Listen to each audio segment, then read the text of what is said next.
Ngayon, ating nasasaksihan ang paglibing ng mga apo na sinunog na watawat ng Pilipinas.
And to conclude our program, we'll be having a group photo op with our city officials and Inang Bayan by batch.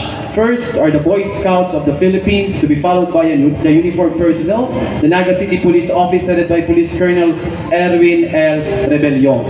And next for the Masonic Lodge 382, to be followed by the Order of